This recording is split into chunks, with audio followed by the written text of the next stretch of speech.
This channel does not promote any violent, harmful, or illegal activities. All content provided by this channel is meant for an educational purpose only.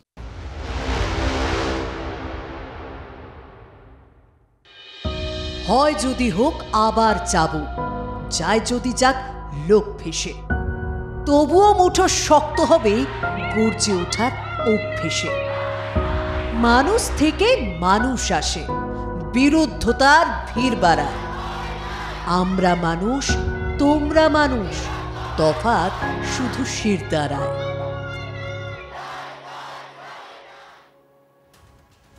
কি ভাবছেন আজকে হটস্পটের শুরুতেই হঠাৎ করে শিরদাঁড়ার কথা কেন আসছে সেটাই জানাবো। আগামী বেশ কিছুক্ষণ সেই খবরের দিকেই আমরা নজর রাখবো। তাহলে সবার প্রথমে পরিচয় করে দিই যে আজকে হটস্পটে আমরা কোন কোন ইস্যুগুলো নিয়ে কাজ করছি। চলুন আগে ইস্যু কার্ডের দিকে যাই। হটস্পটে আজকে মূলত 3টে ইস্যু কি থাকছে। সবার প্রথম ইস্যু, প্রতিবাদ ভুলে দর্শক জনতা। জনতা ঘটনা ঘটে যাওয়ার পর প্রতিবাদে পথে নামছে, কিন্তু যখন চোখের সামনে কোনো ঘটনা ঘটতে দেখছে তখন কি করছে? প্রতিবাদ না করে ক্যামেরা বন্দি হচ্ছে। কোথায় কোথায় ঘটেছে দেখাবো, এবং সাধারণ মানুষ কি বলছে তাদেরও বক্তব্য শোনাবো। দ্বিতীয় ইস্যু, সামান্য ঘটনা, কসবা আইন কলেজের ভেতরে আইনের ছাত্রীকে গণধর্ষণের শিকার হতে হলো। যে ঘটনার সঙ্গে রাজ্যের শাসক দলের সম্পর্ক পাওয়া গেল, সেই দলেরই মন্ত্রী মানস ভূঁইয়া বলছেন কসবার গণধর্ষণের ঘটনা সামান্য ঘটনা। এটা তো তৃণমূল স্তরের নেতাদের কোথাও একটা ইন্ধন দেয় এই ধরনের বক্তব্য, দেখাবো।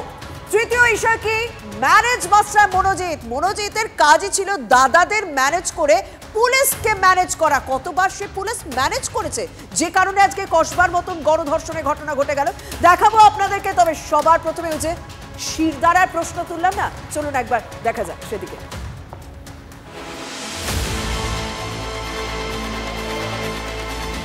হেল্প করার জিনিসটা টেন্ডেন্সিটা সবার মধ্যে থেকে আস্তে আস্তে চলে গেছে। তো এটা করে ভাইরাল করে তারপরে আমরা স্টেপ পড়লে ওটার মধ্যে আমরাও ফাঁসবো। কি দরকার দূরে থাকি। এরা প্রতিবাদ করার আগে যে ভাবে যে আমার একটা কন্টেন্ট পাচ্ছে। জানে তো শিরদাঁড়াটা থাকা না ভীষণ দরকার, না হলে তো বিপর্যয় নেমে আসবে। যে ঘোর বিপর্যয় চারিদিকে হচ্ছে দেখতে পাচ্ছেন না, প্রকাশ্যে খুন হচ্ছে, মারধর করা হচ্ছে, আর পাবলিক বিন্দাস মুডে কানে হেডফোন গুঁজে গান শুনছে। আর অতি উৎসাহীরা কি করছেন, খুন মারধর মোবাইল বন্দি করছেন। তারপর সব হয়ে গেলে বন্ধুদের ফরওয়ার্ড করছেন সেই ভিডিও, বড়াই করে বলছেন আমি ওই ঘটনার সাক্ষী ছিলাম, সবটা দেখেছি। কিন্তু অপরাধ থামাতে গিয়েছিলেন কি না, অপরাধ থামাতে কাউকে দেখা হচ্ছে না, কারণ অপরাধ থামাতে গেলে তো ভিডিওটাই তোলা হতো না, তাই না? আচ্ছা, আমরা কেন সঙ্গে সঙ্গে ঘটনার প্রতিবাদ করছি না? আপনাদের সাম্প্রতিক কিছু ঘটনার ছবি না দেখালেই নয়, যেখানে প্রতিবাদ নেই, নির্বিকার রয়েছে মন। দেখুন, বিগ বনের 4টে ঘটনা দেখাচ্ছে। আজকে হঠাৎ করে এই ঘটনাটা কেন করছি বলুন তো? মধ্যপ্রদেশে নার্সিং কলেজের ভেতর ঢুকে নার্সিং এর ছাত্রীকে প্রকাশ্যে গলা কেটে খুন করা হচ্ছে। দেখুন, এই যে ভিডিওটা দেখছেন, গলা কেটে খুন করা হচ্ছে, সবার সামনে হচ্ছে, আর এটা একজন ভিডিও করছেন।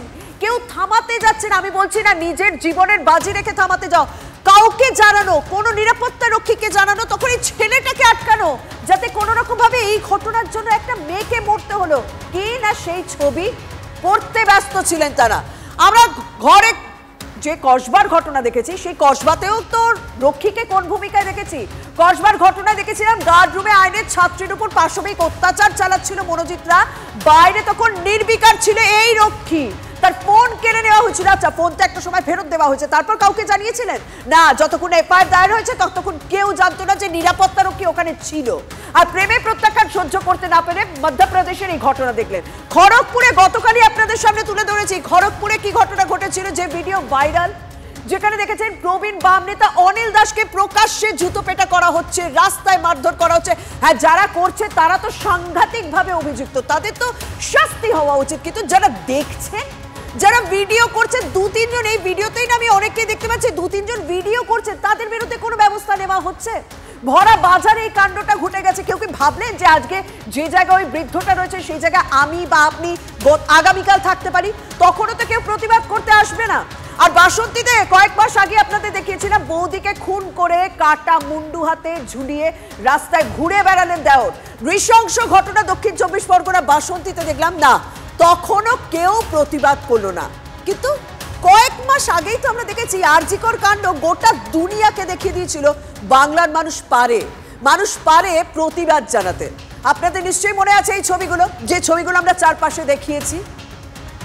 আচ্ছা, প্রতিবাদের পর তো প্রশাসনেরও টনক নড়েছিল, খোদ মুখ্যমন্ত্রী তিনি ছুটে গিয়েছিলেন ডাক্তারদের ধর্ণা মঞ্চে। তবে এখনো বিচার চলছে এই মামলার। প্রতিবাদে কি মানুষ আস্থা হারাচ্ছেন? মানে যে মানুষগুলো কয়েকদিন আগে রাস্তায় নামলেন, প্রতিবাদ করলেন, কিন্তু সেই মানুষগুলোর সামনে যখন ঘটনাগুলো ঘটছে তখন কেউ কেন প্রতিবাদ করছেন না? কিসের ভয়, কিসের জন্য মুখে কুলো পাটকাচ্ছে? অপরাধ দেখেও কেন এত নির্বিকার মন? আমরা বেশ কয়েকজনকে প্রশ্ন করেছিলাম এই নতুন প্রজন্মের ছেলে মেয়েদেরকে, তারা দেখুন তো কি উত্তর দিচ্ছেন। দেখি ভাবে কি পড়লে ওটার মধ্যে আমরা ফাঁসবো, কি দরকার দূরে থাকি।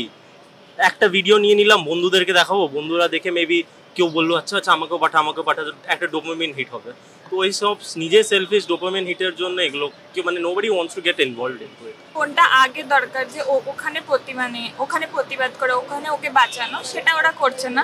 ভাবছে যে এইটা করে ভাইরাল করে তারপরে আমরা স্টেপ নেবো, বাট আগে তো যেটা ফার্স্ট কাজ সেটা আগে করা উচিত। প্রতিবাদ করার মতো লোক আছে, কিন্তু বেশিরভাগ আজকালের যে জেনারেশন আছে না, তারা সোশ্যাল মিডিয়ায় এতটা অ্যাডিকটিভ হয়ে গেছে যে এরা প্রতিবাদ করার আগে যে ভাবে যে আমার একটা কন্টেন্ট পাচ্ছে। এক্স্যাক্টলি, ঠিক আছে। তো আজকে এরকমও জেনারেশন আছে যারা প্রতিবাদ করতে জানে, আর ওরা করবে অবশ্যই। সোশ্যাল মিডিয়াতে এটা দেবো তো সবার আমার রিচ বাড়বে, বাট অ্যাকচুয়ালি হেল্প করার জিনিসটা টেন্ডেন্সিটা সবার মধ্যে থেকে আস্তে আস্তে চলে গেছে। তাহলে বর্তমানে কি মানুষের প্রতিবাদ সমাজ মাধ্যমে, মানুষের প্রতিবাদ ঘটনা ঘটে যাওয়ার পর রাস্তায়, যখন ঘটনা চোখের সামনে ঘটতে দেখছে, অপরাধ সামনে ঘটতে দেখছে, তখন স্পিক নট? আর এইগুলোই কি সাহস যোগাচ্ছে এই মনোজিৎ মিশ্রের মতো লোকেদের? কারণ মনোজিৎ মিশ্র সম্পর্কে একের পর এক যখন তথ্য পাচ্ছি না, মানে রীতিমতো ভয় লাগছে। কুকর্মের মাস্টার মনোজিতের সাহস দেখলে সত্যি অবাক হতে হয়। ক্যাম্পাসে গণধর্ষণের পরেও কোনো ভয় ছিল না তার। সে দীর্ঘক্ষণ ওই ক্যাম্পাসে কাটিয়েছে। এত বড় অপরাধের পরেও কেন মনোজিৎ এবং তার সাকলেতরা পালালো না জানেন? সেই প্রশ্নের উত্তর সবার আগে পুলিশ খুঁজেছে। তখনই মনোজিতের ফোন ডিটেলসে একাধিক তথ্য পাওয়া যাচ্ছে। ছাত্রীকে পাশবিক অত্যাচারের পর বেশ কিছুক্ষণ ক্যাম্পাসে ছিল মনোজিৎ, কারণ সে সামলে নেওয়ার চেষ্টা করেছিল। কারণ আগেও এরকম ঘটনা ঘটেছে, আগেও সামাল দিয়েছে দাদারা, এবং সেও এরকম আশ্বাস দিয়েছে জাইব এবং প্রতিমকে, যারা মনোজিৎকে সাহায্য করেছিল। জাইব প্রতিমকে আশ্বাস দিয়ে তারা তাদেরকে বাড়ি পাঠিয়ে দেয়। তারপর ফোন করে একাধিক ছাত্রনেতাকে। নির্যাতিতার এফআইআর রুখতে পুলিশকে ম্যানেজ করার জন্য দাদাদের অনুরোধ করেছিল মনোজিৎ, কারণ মনোজিতের আগে এরকম বহু ঘটনা ঘটিয়েছে। টালিগঞ্জ, কালীঘাট, কসবা থানায় একাধিক অভিযোগ দায়ের হয়েছে, কিন্তু বারবার সে সোকল বেশ কিছু দাদাদের ফোন করে বিষয়টাকে সামলে নিতে বলেছিল। তখন সামলে নেওয়া গেছে না, এবারে সামাল দেওয়া যায়নি। সেখানকার অস্থায়ী কর্মী এবং এই কলেজের ভাইস প্রিন্সিপাল মনোজিতের এই ভূমিকা নিয়ে কি বলছেন শুনুন তো। ভয়ের পরিবেশ তো থাকেই। একটা ঘটনা ঘটে গেছে এত বড়, তার আগে ছোট ঘটনা ঘটেনি এমনটা হতে পারে? ইকুয়েশন বলে ছোট ঘটনা ঘটতে ঘটতে বড় ঘটনা ঘটে। এবং সেই অভিযোগ গভর্নিং বডির কাছে এসেছিল? হ্যাঁ, এসেছিল। আপনারা জানিয়েছিলেন থানায়? আমরা অবশ্যই থানায় জানিয়েছি। জিপি কি করে তাকে কাজে এভাবে নিল? মানে এইটা তো গভর্নিং বডি প্রেসিডেন্ট, জাদু বলে নাকি? এটা গভর্নিং বডি প্রেসিডেন্ট বলতে পারবেন, আমাদের ভাইস প্রিন্সিপাল ম্যাডাম বলতে পারবেন। পরের দিন কি কথা হয়েছিল? অশোকদা এদিকে, আসলে মনোজিৎ দার প্রচুর সাহস, কারণ তার মাথার উপর প্রচুর দাদার আশীর্বাদ। সেই কারণে সে একদম কোনো রকম ভয় ডর পাননি এবং নির্যাতিতার ভিডিও করে রেখেছিল, যাতে নির্যাতিতা এফআইআর করতে গেলে সবার সামনে সেই ভিডিওটা দেখিয়ে দেওয়া যায় এবং নির্যাতিতাকে কোথাও ব্ল্যাকমেল করা যায়। এই তথ্যগুলোই তো আসছে, কারণ ছাত্রনেতা মনোজিৎ মিশ্র পুলিশের হাত থেকে আগে বেশ কয়েকবার ছাড় পেয়েছে। হাতে ধর্ষণের ভিডিও রেকর্ড করেছিল ঠিক ওই কারণে, কারণ সে আত্মবিশ্বাসী ছিল এই ভিডিও আমাকে সাহায্য করবে। আর সেই কারণেই এত বড় অপরাধের পরেও গা ঢাকা দেয়নি মনোজিৎ এবং তার সাথীরা। জানতো সবাই, কেউ কেন আটকালো না কীর্তিমান মনোজিৎকে? প্রশ্ন তো উঠছে। শীর্ষ নেতৃত্বের কাছেও মনোজিৎকে নিয়ে অভিযোগ জমা পড়েছিল। 2019-এর জুলাইয়ে অভিযোগ জানিয়েছিল কলেজেরই এক ছাত্রী, এবং ছাত্রীদের শ্লীলতাহানির অভিযোগ তখনও উঠেছিল, তোলাবাজির অভিযোগ তখনও উঠেছিল। টিএমসি নেতৃত্বের নাম ভাঙিয়ে সে তোলাবাজি করত, কলেজের নাম লেখা টি শার্ট দেওয়ার নাম করে টাকা তছরূপ করত, 2 ছাত্রীকে মারধর করেছিল। অভিযোগ জানানো হয় সেই চিঠিতেও, কিন্তু কোনো রকম ব্যবস্থা নেওয়া হয়নি। ওই যে একের পর এক ঘটনা ঘটিয়েছে, সে সাহস পেয়েছে, দাদারা সব সামাল দিয়েছে, তারপর আজ সে এই কসবায় গণধর্ষণের মতন ঘটনা ঘটিয়েছে। কি বলছেন বিরোধীরা, শুনুন। হয়ে যাচ্ছি, মানে এটা এগুলো বিশ্বাস করতে, যে তথ্য সামনে আসছে, কিছু স্টুডেন্টসরা সামনে এসে বলছে যে তারা যদি এই দাদার, মানে মনোজিৎ বলে যে মেইন অ্যাকিউজড, তার যদি কথা না শোনা হতো, তাহলে পানিশমেন্ট হিসেবে সেই সব মেয়েদেরকে বলা হতো তোমাকে মন্দারমণি বা এরকম কোনো বিচে যেতে হবে দাদার সাথে 2 দিন কাটাতে। যদি তুমি কাটাও তাহলে তোমার শাস্তি হবে না, তা না হলে তোমাকে যেতে হবে। এটা শাস্তি ছিল। মেয়েরা কমপ্লেন করেছে তাদের উপর অত্যাচার হয়েছে, এবং সামনের কসবা থানাতে গিয়ে বলা হয়েছে, কসবা থানার পুলিশরা বলেছে যে ও তো ভীষণ উপকারী। তাহলে মনোজিৎকে এরকম ভয় কতজন পেয়েছে, যে কারণে তারা চুপ ছিল? শুধুমাত্র এই নিরাপত্তারক্ষী না আরো অনেকে ছিল? হ্যাঁ, সিসি ক্যামেরা দেখে 17 জনকে চিহ্নিত করা হয়েছে। যে মনোজিৎ দাদা যে এই ঘটনা ঘটাচ্ছে গার্ডরুমে, সেটা কি আরো কেউ জানতো? আর কেউ এই ঘটনার সাক্ষী রয়েছে? ইতিমধ্যে গতকাল 6 জন পড়ুয়াকে ডেকে জিজ্ঞাসাবাদ করা হয়েছে, আজও বেশ কয়েকজনকে জিজ্ঞাসাবাদের জন্য ডাকা হয়। আর এর সঙ্গে সঙ্গে আরো একটা তথ্য আপনাদেরকে দিতে হয়, জানেন তো, যে এফআইআর কপি আপনারা দেখেছেন, নির্যাতিতার এফআইআর কপি TV9 বাংলা আপনাদের সামনে অনুবাদ করে দেখিয়েছিল, যে এফআইআর কপি নিয়ে গোটা রাজ্যে সমালোচনার ঝড় উঠছে। বলা হচ্ছে এই এফআইআর নাকি ষড়যন্ত্র। এফআইআর পড়ে মনে হচ্ছে না গণধর্ষণের ঘটনা। কে বলছে জানেন? মনোজিৎ এবং প্রমিতের আইনজীবী। কি প্রশ্ন তুলেছেন জানাবেন আমার সহকর্মী সুজয় আমার সঙ্গে রয়েছে। সুজয়, দেখো, ইনহেলার সম্পর্কে একটা বিস্ফোরক দাবি আজকে সরকার আইনজীবীর তরফ থেকে করা হয়েছে, যে সেই রাতে নির্যাতিতাকে যে ইনহেলার দেওয়া হয়েছিল, সেই ইনহেলার তাকে সুস্থ করার জন্য দেওয়া হয়নি, বরং তাকে আরো অত্যাচার করার জন্য দিয়ে আসা ছিল। এই বিস্ফোরক দাবি আজকে সরকারি আইনজীবীর তরফ থেকে সামনে নিয়ে আসা হয়। বলা হয় যে সেই রাতে তাকে যখন প্রথমবার অত্যাচার করার পর যখন নির্যাতিতা অসুস্থ হয়ে পড়েন, অসুস্থ হয়ে যাওয়ার পরেই তাকে ইনহেলার এনে দেওয়া হয়। তাদের কারণ তারা মরিয়া হয়ে উঠেছিল অত্যাচার করার জন্য। ইনহেলার দেওয়ার পর যখন নির্যাতিতা সুস্থ বোধ করেন, তার উপর তখন আবার সেই পাশবিক অত্যাচার করে। ফলে কোনোভাবেই তারা কোনো মানবিক কারণে বা সুস্থ করার জন্য ইনহেলার এনে দেয়নি। এই বিষয়টি কিন্তু আজকে স্পষ্টভাবে সরকারি আইনজীবীর তরফ থেকে আজকে আদালতে বিচারকের সামনে নিয়ে আসা হচ্ছে। আরো একই সঙ্গে বলা হয়েছে যে সেই ঘটনা সম্পর্কে আরো একাধিক তথ্য সামনে নিয়ে আসা হয়েছে, যে কেন আরো তারা 10 দিন পুলিশি হেফাজতে চাইছে। তার পক্ষে সরকারি আইনজীবীর বক্তব্য যে বিভিন্ন তথ্য প্রমাণ তারা এখনো যাচাই করছেন, পারিপার্শ্বিক তথ্য প্রমাণ এখনো পর্যন্ত যা যা এসছে, ডিজিটাল এভিডেন্স, মেডিকেল এভিডেন্স যা যা এসছে, সেই প্রত্যেকটাই একদম মোদ্দা ব্যাপার হচ্ছে যে আজকে অভিযুক্তের পক্ষের আইনজীবী যে প্রশ্ন তোলেন, সেই প্রশ্ন নিয়ে আমরা স্বাভাবিকভাবে এখন আমাদের ভাবনা চিন্তা করতে হচ্ছে যে কসবায় গণধর্ষণ কাণ্ড যার সঙ্গে ঘটে গেল, সেই নির্যাতিতার সঠিক বিচার পাবেন তো? তিলোত্তমার মতো ঘটনা ঘটবে না তো? যে দীর্ঘদিন ধরে সেই বিচার চলছে, যে প্রশ্ন বারবার তার পরিবারের সদস্যরা করেছেন, এই প্রশ্নটা তুলতে হচ্ছে। কারণ অভিযুক্তের আইনজীবী বলছেন যে এফআইআর পড়ে তার মনে হয়নি যে এটা গণধর্ষণের ঘটনা ঘটেছে। কিন্তু এই মনোজিৎ মিশ্ররা কেন এই ধরনের ঘটনা ঘটান বলুন তো? কারণ তাদের মাথার উপর দাদাদের আশীর্বাদ থাকে। আর সেরকম যদি কেউ বলে ফেলে যে এই গণধর্ষণের ঘটনাগুলো ছোট্ট ঘটনা, সামান্য ঘটনা, তখন ছোট্ট একটা ঘটনা ঘটলেই গেল রে। ছোট ঘটনা হয় তাহলে উনিও বানাবো, ছোট নয়। ছোট ঘটনা ঘটতে ঘটতে বড় ঘটনা ঘটে। মানসবাবুর মস্তিষ্কে সেচের জল দিতে হবে, মানুষ বিয়াকে ভুলতে হবে, না হলেও দলের এটা লাইন নয়। আজকে এই বক্তব্য যখনই অফিসে এসে শুনলাম না, রীতিমতো স্তম্ভিত হতে হয়।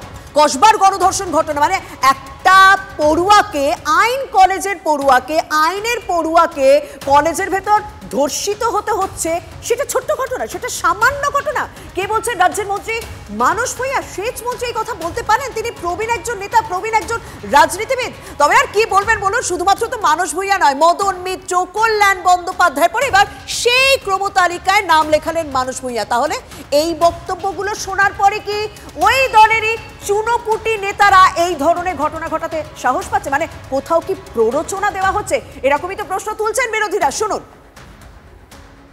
বাংলার দিকে তাকা, ছোট্ট একটা ঘটনা ঘটলেই গেল গেল গেল রে, কি সর্বনাশ। গত কদিনে কোন ঘটনায় বাংলা তোলপাড়, গোটা দেশ জানে উত্তরটা। কসবার কলেজে আইনের ছাত্রীর গণধর্ষণ, নির্যাতিতার বয়ানে শিউরে উঠছে জনতা। শব্দ ব্রহ্ম, বন্দুকের গুলি একবার বেরিয়ে গেলে ফেরত আনা যায় না, শব্দও তাই যুক্তিজালের আশ্রয় মানুষ ভূঁইয়া। কলকাতা মেডিকেল কলেজে রাজ্য সরকারি কর্মচারী ফেডারেশনের অনুষ্ঠান ছিল। মঞ্চ থেকে নামতেই TV9 বাংলাকে মানুষের সাফাই। সামান্য ঘটনা হয়েছে, সেটা নিয়ে হুলহুল। একটা জিনিস বিচার করবেন, মাননীয় মুখ্যমন্ত্রী কোনো ঘটনাকে এড়িয়ে গেছেন কিনা, অ্যাকশন নেননি কিনা। আরজি করে মমতা বন্দ্যোপাধ্যায় যা অ্যাকশন নিয়েছিলেন, তার বাইরে সিবিআই একটা ইঞ্চি এগোতে পেরেছে। পরবর্তী সাফাই বিধানসভায়। পহেলগাঁওয়ে আজ অব্দি যারা 26 জনকে খুন করলো গ্রেপ্তার হলো না, কিন্তু বাংলাতে ছোট ঘটনা মানে কি কসবা? আমি কসবার ঘটনাকে তীব্র নিন্দা করি। মানুষ অবশ্য একা নন। গণধর্ষণ নিয়ে বেলাগাম মন্তব্য করে আগেই বিতর্ক বাড়িয়েছেন মদন মিত্র, কল্যাণ বন্দ্যোপাধ্যায়রা। নির্যাতিতার দিকেই আঙুল তুলেছিলেন কামারহাটির বিধায়ক। আপনাকে বলেছে মেয়েদের বিভাগের সাধারণ সম্পাদক করবেন, এইটা হওয়ার জন্য আপনি গেলেন কেন? কল্যাণের তত্ত্ব ছিল বন্ধু বান্ধবীর সম্পর্ক। মদন, মানস, কল্যাণ, তালিকাটা ক্রমশ লম্বা। এটা হচ্ছে তৃণমূলের সংস্কৃতি। বিরোধীরা বিঁধলেও কি বিতর্কিত মন্তব্যে রাশ টানবেন তৃণমূল নেতারা? সৌরভ দত্তর রিপোর্ট, TV9 বাংলা। বুঝতে পারছেন তো কেন এই প্রশ্ন তুললাম, যে বড় নেতারা এইসব কথা বলেন বলেই কি তৃণমূল স্তরের নেতারা এই ঘটনা ঘটাতে ইন্ধন পান? এর পরের ঘটনা মানে যা শোনাবো, যা জানাবো আপনাদেরকে, তাহলে হয়তো বিষয়টা আরো পরিষ্কার হবে। ধূপগুড়িতে নাবালিকাকে যৌন নির্যাতনের অভিযোগ উঠছে, আর সেখানেও অভিযুক্ত তৃণমূলের পঞ্চায়েত সদস্যের নিকট আত্মীয়। আর এখানেও জানেন টাকা দিয়ে ধামাচাপা দেওয়া অভিযোগ উঠছে। সালিশি সভা বসানো হয়েছে, সেই সালিশি সভার এই ছবিটা এখন ভাইরাল, যেখানে দেখা যাচ্ছে উপপ্রধানকে। দুপুরে বৃষ্টির সময় বলছে ছাগলটা নিয়ে রাখা আনতে গেছে, তখন ওই পরিস্থিতি দেখছে। এটা ওর মেয়ের মা দেখছে, এখন ওরা আছে, মেয়েও বলছে মেয়ের মা ছিল। জানা নেই, এরকম কোনো ব্যাপারের মধ্যে জানা নেই, আমি জানি না, এবং আমি ব্যক্তিগতভাবে এগুলা কোনো মতেই সমর্থন করি না। এই ধরনের ঘটনা যেই হোক না কেন, তার আইনগতভাবে তার যা শাস্তি সেটা হওয়া উচিত। জানেন তো, শুধুমাত্র এই ছবি ভাইরাল হচ্ছে একটা ভিডিও, যেখানে স্থানীয় বিজেপি নেতা বলছেন 50,000 টাকার বিনিময়ে বিষয়টি ধামা চাপা দেওয়ার চেষ্টা চলেছে সালিশি সভায়, যেখানে এই একটু আগে উপপ্রধানের বক্তব্য শুনলেন, সেই উপপ্রধানকেও দেখা গিয়েছে। 2,000, 5,000, 10,000, 20,000 পয়সা তোরা নিবে না। যাই হোক, যে 50,000 তোরা টাকা দিলে মেয়েটা নামে ফিক্স করেছে বিয়ের সময় কাজের। যদিও পুরো বিষয়টা নিয়ে সমালোচনা করছে বিজেপি, কিন্তু কোথাও এই গোটা বিষয় থেকে নিজেদের একটা দূরত্ব বজায় রাখার চেষ্টা করছে তারা। সেখানে পরিষ্কার আছে যে তৃণমূল কংগ্রেসের সেই এলাকার উপপ্রধান থেকে শুরু করে তৃণমূলের নেতৃত্ব সেখানে ঘটনাটাকে ধামাচাপা দেওয়ার জন্য একটা সালিশি সভা করেছিল, যেটা সম্পূর্ণভাবে অনৈতিকভাবে তারা এই কাজটা করেছিল। দেখুন, শাসক দলে তকমা পিঠে থাকলে তাহলে তো সবকিছুই হয়, সেটা তো আমরা গত কয়েকদিন ধরে আপনাদের সামনে তুলে ধরছি। জানেন তো, শাসক দলের তকমা যদি আপনার পিঠে থাকে, আপনি 2025-এ দাঁড়িয়েও একটা গোটা পরিবারকে একঘরে করে দিতে পারেন। তারকেশ্বরে সেরকম ঘটনা ঘটেছে, টাকা থাকলেও সবজি পাচ্ছেন না, মাছ পাচ্ছেন না, মুদিখানা পাচ্ছে না, বাচ্চারা দুধ পাচ্ছে না। তারকেশ্বরে তেঘড়ি গ্রামের হালদারদের 12টি পরিবারের 60 জন সদস্য এই মুহূর্তে এক ঘরে। এই পরিবারগুলিকে সাহায্য করলে বাড়ি জ্বালিয়ে দেওয়ার হুমকি দেওয়া হচ্ছে। ভয় মুখ খুলতে চাইছেন না মুদির দোকান থেকে সবজি বিক্রেতা, কাজের লোক তিনিও মুখ খুলছেন। এমনকি গৃহশিক্ষক, সেখানে যে টিউশন নিতে যাবে গৃহশিক্ষকরাও যাচ্ছে না, তারাও কিছু বলছেন না। এর নেপথ্যে রয়েছেন গ্রামের তৃণমূলের মাতব্বররা। হালদার পরিবারের দাবি, গ্রামে একটি কালী মন্দিরে 300 বছর ধরে উত্তরাধিকার সূত্রে তারা পুজো করতেন, কিন্তু 5 বছর ধরে সেই মন্দির দখলে নিয়েছে গ্রামের কয়েকজন মাতব্বর। কিন্তু কেন এই সামাজিক বয়কটের ফতোয়া, এ নিয়ে আদালতের দ্বারস্থ হয়েছিলেন হালদার পরিবার, এবং তাদের পক্ষেই মূলত রায় যায়। আর সেই রায়কে বুড়ো আঙুল দেখিয়ে মন্দির দখলে রেখেছে গ্রামের কয়েকজন মাতব্বর। আমার 300 বছর, আমার দাদা শ্বশুরের আমল থেকে আমাদের এই মায়ের মন্দির। আমরা গেলে তারা নিচে নেমে আসতো আমাদেরকে দেখে। এখন তারা কি করছে, তারা আমাকে মানে দূর দূর করে তাড়াচ্ছে। তারা হ্যাঁ বাড়িতে বম ফেলছে, তাদের ঘরে কাজ করতেও আসতে দেয় না, বলছে তোরা কাজ করতে গেলে তোদের ঘরে আগুন লাগিয়ে দেবো, জল দেবো না, কারেন্ট কেটে দেবো, এইসব। তৃণমূলের লোক তো বাকি সবাই তৃণমূলের, তো আমরাও তো তৃণমূলই করেছি। একটা ভয় ভয়ে দিন কাটছে, যে কোনো মুহূর্তে অ্যাটাক হতে পারে, এক ঘরে করে রেখে দিয়েছে। আমার কাছে কোনো লিখিত অভিযোগ আসেনি, জানি না বিডিও ম্যাডামকে কিছু জানিয়েছেন কিনা। যদি জানিয়ে থাকেন আমরা এটা আলোচনা করে নিয়ে যেটা ব্যবস্থা করার হয় আমরা এটা করব। প্রাথমিক নিয়োগ দুর্নীতি মামলায় আদালতের সমালোচনার মুখে সিবিআই। আপনারা গ্রেপ্তারের সময় এত তৎপর হয়ে ওঠেন, বিচার চলার সময় আদালতে হাজির হওয়ার সময় পান না। সিবিআই এর ভূমিকার সমালোচনা করে কড়া মন্তব্য বিশেষ সিবিআই আদালতের বিচারক শুভেন্দু সাহার।